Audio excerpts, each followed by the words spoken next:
We continue reading from Bhagavad Gita as it is, chapter 2, text 44. This is also one of the famous verses of Bhagavad Gita. Bhogeshwarya prashaktanam taya pratachetasam vyavyasayatmika buddhihi samadhavna vidhiyate. In the minds of those who are too attached to sense enjoyment and material opulence, and who are bewildered by such things, the resolute determination for devotional service to the Supreme Lord does not take place. So Krishna has been giving instructions to Arjuna. Now what is he saying? So let's read the purport first. Samadhi means fixed mind. The Vedic dictionary, the Nirukti says, Samyak adhiyate asmin atma tattva yathatmayam. When the mind is fixed for understanding the self, it is said to be in samadhi. Samadhi is never possible for persons interested in material sense enjoyment and bewildered by such temporary things. They are more or less condemned by the process of material energy. So again, it boils down to our desire. When our desire to enjoy the senses is so strong, when our desire to enjoy the material facilities are so strong, and our desire to enjoy them is strong, and so that's the reason we are attached to them. And because of that, we are not able to understand the real position, bewildered by such things. We are not able to understand, oh, this is actually just matter. My attachment is just to some dead matter. Unconscious matter is dead. And yet I am so attached to it. And the happiness that I'm experiencing in sense enjoyment and material happiness is not really happiness. It's just an illusion of happiness. We are not able to understand this. And then what happens? If we are, our desire to enjoy this material world is too strong, then the resolute determination for devotional service to the Supreme Lord does not take place. We do not take up the process of devotional service of bhakti with that firm determination, that drid vrata, that I'm gonna do it. I'm gonna make this life my last life. I'm gonna do all what I can. Because we still have the desire to enjoy the material world. So again, it comes to our desire. Then what to do? What shall we do? We are still attached to material enjoyment. We are still bewildered. What to do? We still do not have that firm faith. What shall we do? We continue hearing and chanting. Just continue hearing and chanting in the association of devotees. Serve the devotees. Have a service attitude. That's what we can do. We can't artificially say, oh, yes, now I do not have any sense enjoyment. Now I'm not attached to it. And then if we are coming to the artificial platform, it's not a real solution. We just have to be honest to see where we are. And then still continue doing it. Continue with hearing and chanting. Don't give that up. Continue associating with the devotees. Okay. Traigunya Vishaya Veda Nistraigunyo Bhavarjuna Nirdbandvo Nitya Sattvasto Niryoga Shema Atmavan. The Vedas deal mainly with the subject of the three modes of material nature. O Arjuna, become transcendental to these three modes. Be free from all dualities and from all anxieties for gain and safety, and be established in the self. So Krishna is telling Arjuna that what the Vedas are dealing with these three modes of material nature. Majority of the Vedas is the Karma Kanda section, all with Rajogun, Tamogun, and Sattvagun. Krishna is telling Arjuna, rise above the modes, become transcendental. Then what happens? Once we rise above the modes, then we will not be in duality. Sadness, happiness, loss, gain, victory, defeat. So he's saying, rise above the modes so that you can be from the duality. And then when you rise above the modes and you are free from duality, then you will understand that you are the soul, Atmavan, established in the self. All material activities involve actions and reactions in the three modes of material nature. They are meant for fruitive results, which cause bondage in the material world. So what is this fruitive result which cause more bondage? We want to act in a certain way. Oh, why shall I go back to Golok Vrindavan? What do I have to do there? What am I going to do? It's just Krishna and the gopis. Whole day I'm just going to hear him play the flute or what? What am I going to do? So we ask these questions because we are so attached to doing things. We are so attached to working for fruitive results, so that I'm going to do this and I'm going to enjoy. That idea is so deep in our hearts, and that is controlled by the goodness, passion, and ignorance.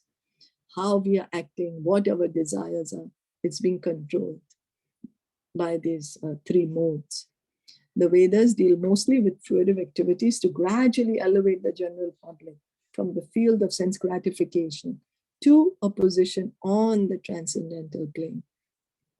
So the Vedas, they take us very slowly. Oh, first you do Karma Kand. Then in Karma Kand, you will associate with some Brahmana who will tell you why you want to go to the heavenly planet. You will still remain here in this material world. And we will explain to us the futility of remaining in the material world. Like that, we will get some. Then we will learn, okay, let me work without attachment for result. And then when we get work without attachment for result, then we get knowledge. Knowledge, oh, that I'm not the body, I'm the supreme, I'm the soul. Then with further continuation, we get the proper knowledge. Oh, I'm not the supreme. I'm the soul, yes, but there is a super soul. And then we come, okay, if I'm the soul and there's a super soul, what I have to do? Then I have to hear and chant. I have to engage in bhakti. So we see the Vedas are big. It's like a gradual elevation, but we can get stuck on one level for a long time, for millions and millions of births, and never be able to come on the higher position. So that's the reason Krishna is telling Arjuna that don't get so much into these three modes. Don't get into this Vedic hymns. Don't get into all this. You just come immediately to the platform of Karma Yoga. Work as your nature for my pleasure. So that's what we are advised to do also. That we work according to our nature, offer the result to Krishna. Arjuna, as a student and friend of Lord Krishna, is advised to raise himself to the transcendental position of Vedanta philosophy, where in the beginning there is Brahma Jigyasa, or questions on the supreme transcendence. All the living entities who are in the material world are struggling very hard for existence. So we think only I am struggling. Look at them, they are so happy. They are more beautiful than me, so they are more happy. They have more money than me, so they are more happy. They are living in a better country than me, so they are more happy. They have a bigger family, so they are more happy. They have a smaller family, so they are happy. They are more educated, so they are more happy. It's not true. It's not true. Each and everyone in this material world is struggling very hard for existence. We have to accept that. We have to use ourselves as an example. Like if we test the ocean water, a drop of ocean water, we can know the composition of the whole ocean. We do not need to test the full ocean. Similarly, what I'm feeling, I'm not such a great person that only I would be going through such things. Everyone is going through the same thing. And then what is that? Struggling very hard for existence. Karshati. And what is this hard struggle for existence? What is this survival of the fittest? Prabhupada explains it very easily. That he says, what does Lord Chaitanya says? Because we do not want to accept what? What we do not want to accept? Our real position. What is our real position?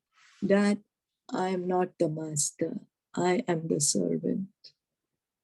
Because we don't want to accept that I am not the master, I am just the servant. We are trying to prove ourselves that I am the master. And that's the reason we are struggling very hard. We are trying to do something which is artificial.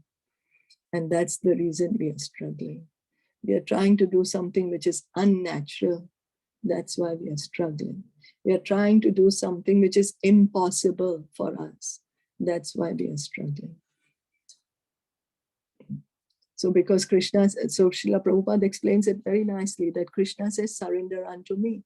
So what does it mean? So Srila Prabhupada says that Lord Chaitanya explains it very clearly. What Krishna means by saying surrender unto me. When you surrender unto someone, means you are means I'm the servant, you are the master. So that's why I need to surrender to you. That's why Lord Chaitanya says, Jivera Swarupaya Krishnara Nitya Das. We are eternal servants of Krishna. But we don't want to accept that. We don't want to accept that, and that is this hard struggle for existence for us. So, and once we accept it, once we accept this point that yes, I'm a servant of Krishna, then the doors of liberation are open to us. Oh, I'm a servant of Krishna, so I have to serve Krishna. Okay, how do I serve Krishna? Let me approach a spiritual master and ask him. And service to Krishna begins by hearing and chanting. Let me engage in hearing and chanting. Then things become easy. So all the living entities who are in the, okay, we read that. From them, the Lord, after creation of the material world, gave the Vedic wisdom advising how to live and get rid of the material entanglement. So the Vedas, Krishna gave like a manual. We buy some gadget, we get a manual of how to use this gadget properly. Now we don't have any printed manuals mostly. Mostly it's all on the internet or an app or something. But anyway, the manual is still there. So that manual was given to us, the Vedic wisdom, to tell us the truth. Tell us the truth that we are not the body, we are the soul. We need to get out of this material world. When the activities for sense gratification, mainly the Karma Kanda chapter, are finished, then the chance for spiritual realization is offered in the form of the Upanishads, which are part of different Vedas. As the Bhagavad Gita is a part of the fifth Ved, namely the Mahabharata, the Upanishads mark the beginning of transcendental life. So the Karmakand section, there is nothing mentioned about spirituality. It's just how to enjoy in this world. How can I be happy in this material world? That's Karmakand. And it's a huge section. Huge section. Then comes the Upanishads. So how long? We do not even have such a long life.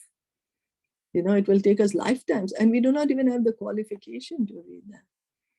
And we can just be so distracted by all this, going to the heavenly planets. We can distract. So it is in our interest, we directly take the teachings of the Bhagavad Gita, which is a part of the fifth Ved called the Mahabharata. So, and the Upanishads begin, Upanishad means beginning of transcendental life, helping us raise above. As long as the material body exists, their actions and reactions in the material modes. One has to learn tolerance in the face of dualities, such as happiness and distress, or cold and warmth, and by tolerating such dualities, become free from anxieties regarding gain and loss. This transcendental position is achieved in full Krishna consciousness when one is fully dependent on the goodwill of Krishna. So we can see then in our life, we have happiness, we have distress, we are welcoming the happiness, but we don't want the distress. Sometimes we win, sometimes we lose. Sometimes we are sad, sometimes we are happy. But Krishna is saying, tolerate all this. He says, tolerate them. This is like seasons which will come. Winter and summer season will come. It will be cold, it will be hot. But you still have to do your duty, he says to Arjuna. That's what we have to do. And how? How do we face the position? I'm feeling so unhappy. I'm suffering so much. How do I accept it? I'm going crazy with this. My mind is bewildering me. What do I do? We have to depend on Krishna. We have to accept that He is my best friend. He is within my heart. He knows what's the best for me. This position that I am now, I don't understand why am I suffering, but I have faith in Krishna. I have faith in the good will of Krishna, in the merciful will of Krishna. I have faith in the most benevolent will of Krishna, that this is good for me. So let me just tolerate it. You know? So we have to come, we have to pray for this humility to be able to accept Krishna's will.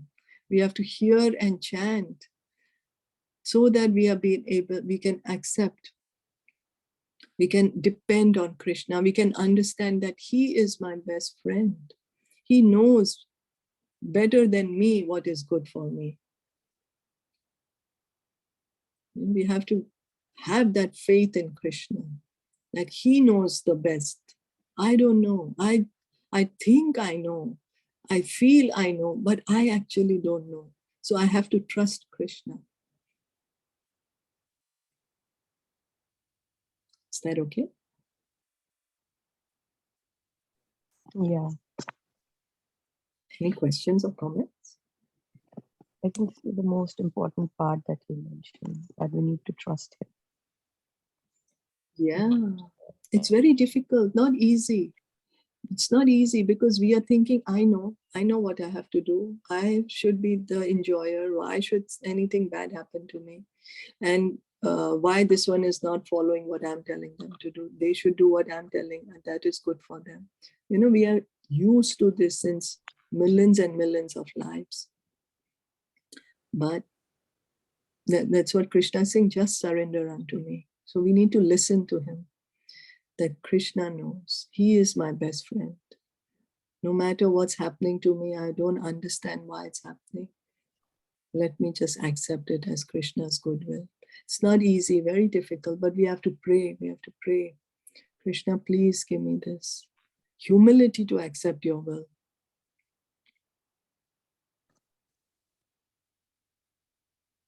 There was this bhajan, and a kid in the Bal Gopal section of Hare Krishna, he sang that bhajan. I think he was 5 years old. And then after, like, there was a visual in the bhajan, and then he was painting, and he painted a beautiful Krishna portrait. And then his parents came and they said, "Oh wow, who made this? Who painted it?" And he did not even take a thought or anything, and he said, "Krishna." And we take lifetimes to say that, though Krishna is doing everything for us. But we want to claim the things that I am doing. I did it.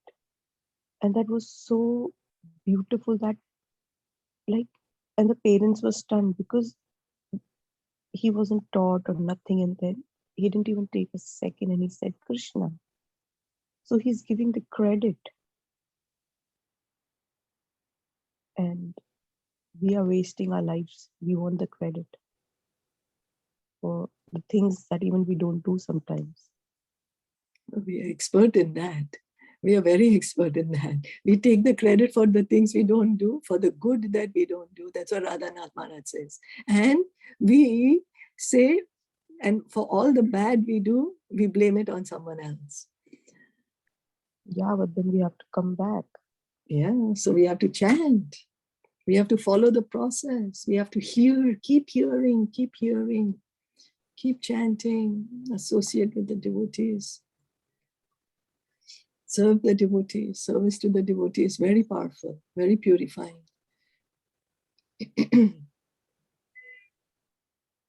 Wow.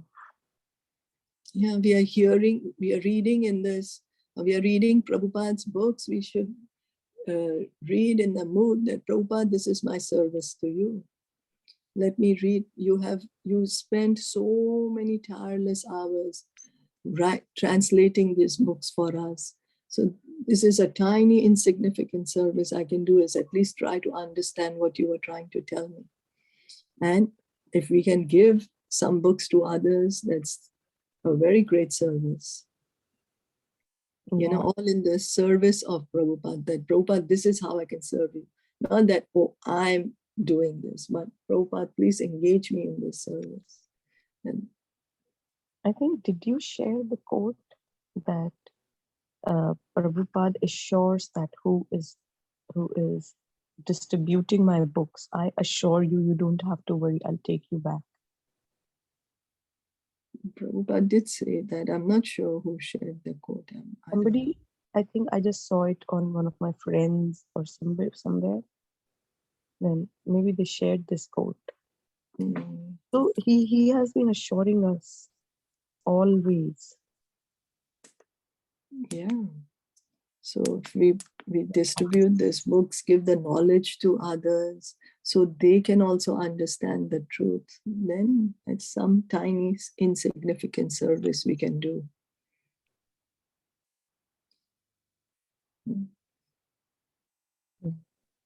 So, thank you for joining in. And by reading Prabhupada's books, we are serving him. By hearing from Prabhupada's books, we are serving him.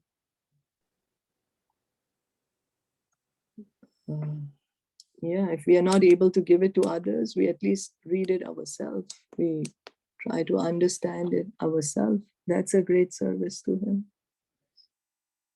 Because he really sacrificed himself to write these, to translate these books, to give us this knowledge available in a language which we are able to understand.